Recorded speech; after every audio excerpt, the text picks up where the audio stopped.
Well, royal news dominated by a number of health headlines. With the very latest, here's our royal expert, Patricia Treble. Patricia, good morning to you. Good morning. Okay, let's start with Sarah Ferguson. We were just talking about her moments ago. The Duchess of York has been diagnosed with skin cancer. Reports say that she is in good spirits. What more do we know?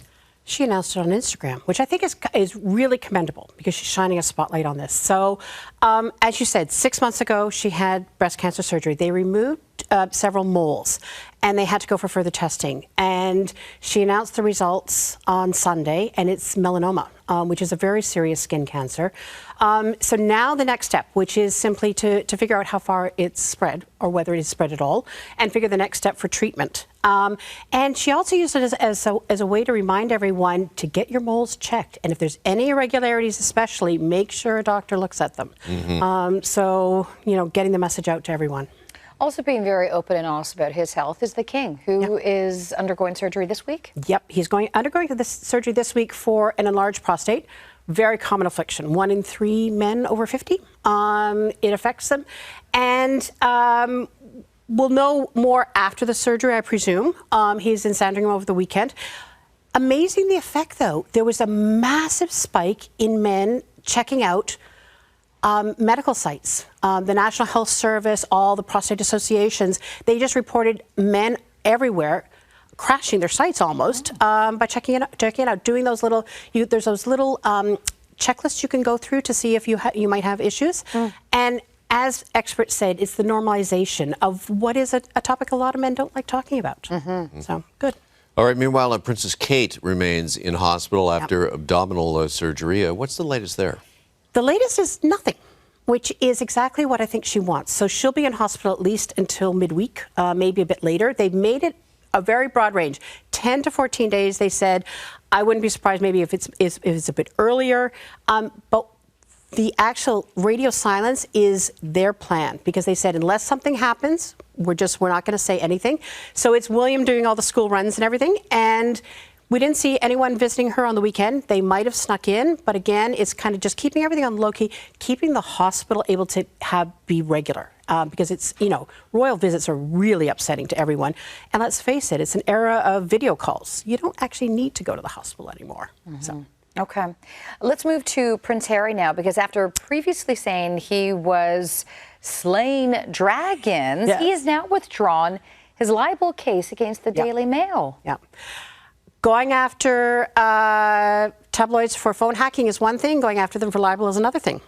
So he withdrew this case. It was all stemming from a February 22 article that the Mail put out talking about another of his legal cases against the government because he wants them to pay for security. And he said the article defamed him. Last month, if you remember, in December, which seems so long ago, a judge made a ruling saying that the tabloid had a very, very good defense because they could successfully argue that he was engaged in what the judge called a master class of spinning designed to deceive the public. And I think that kind of meant the writing on the wall. And so he pulled back. It does not come without a cost, though. He has to pay the lawyer's fees on both sides. And those are a lot. These suits do not come cheap.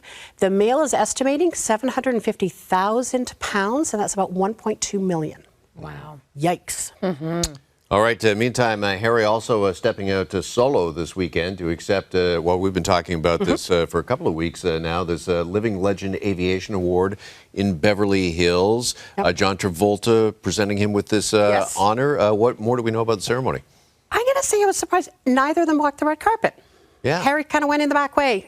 It's a very low-key event. I mean, Aviation Awards, not exactly kind of the must-go-to events for big-name celebs. It was wonderful in a way. He was talking about the freedom that he got with flying. And when you could hear Harry talk about that, just his love of flying, I mean, it really kind of came back. You could picture him actually just being in the cockpit then. But there was also this odd little dig he gave to John Travolta, who's the host, who, you know, incredibly famous actor. And he was referencing Travolta's famous dance with Harry's mom, Diana, in the White House in 1985. And it was spectacular. I mean, I remember seeing the video of it. And he made this little dig to Travolta about how Travolta dines out on that almost every night, which which I thought was a little odd. Maybe it didn't land the way he intended it to land, is how I'm hoping it went. Right. Okay. Finally, you've had a chance to review Robert Hardman's new book, Charles, and we spoke about that last week. Okay, early reviews, early impressions? It's fabulous. It's really good. It's really well written. It's impeccably sourced. I mean, he talks to the king's sister. He talks to the queen's sister, to prime ministers, archbishop. He talks to everyone on the record. This is the one with the queen's letters? This is the one with the queen's letters. So this is about, the focus is the first year of the king's reign, but he broadens it out to everything that is going to impact that thing. So yeah, it's the Queen's death. It's the letters that she left for the king and for her private secretary. And it's things like the private secretary, it's these nuggets, these behind the scenes little details that he has that make it so amazing. Her private secretary wouldn't go into a subway or anywhere he could lose signal for the last year because her health was declining. He did not want to be away from, contact. Queen Camilla, her family called her Lorraine after La Reine, the queen, which I think is a fabulous little nickname.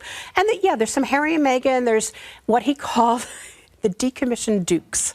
Harry and Andrew, they get a play. But the focus really is on the family and is on Charles's reshaping of the monarchy. Not a biography, but really, if you don't know anything about the royals, you'll enjoy it. And well-sourced as well. Incredibly well-sourced. Yeah.